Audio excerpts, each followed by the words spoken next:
On question number 5, I'm trying to solve by factoring, and my first step is to get everything onto one side and 0 on the other. Now, I want to keep my x squared term positive because it makes it easier to factor. So I'm actually going to subtract 17x from both sides and add 6 to both sides. So I have 5x squared minus 17x plus 6 is equal to 0. And now I can start factoring by the AC method.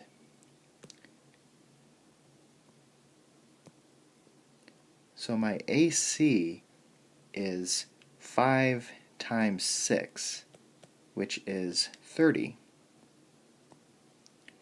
And my B is negative 17. So I need to find two numbers that multiply together to give me 30, but add together to give me negative 17. So I start by listing out the numbers that multiply to be 30. So like 1 times 30 is 30, but 1 plus 30 is 31, and that's not negative 17. How about 2 times 15? These multiply to be 30, but these add to be positive 17. So I'm almost there. I just need to make both of these negative.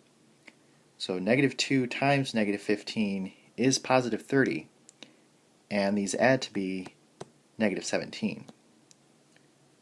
So negative 2 and negative 15 are my two numbers, and I use these when breaking up the middle term.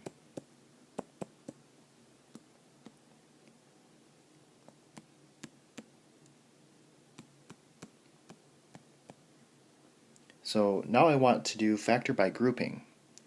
So out of the first two terms, I can factor out an x, leaving me with 5x minus 2. Out of the second two terms, I can factor out a negative 3, leaving me with 5x minus 2. So now, whatever's in parentheses, this becomes one of my factors,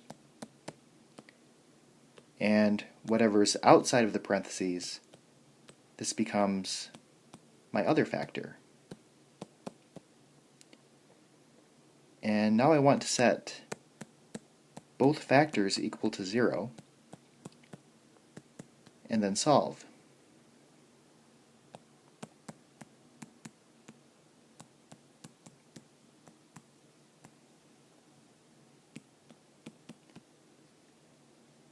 So x is equal to 2 over 5 and 3.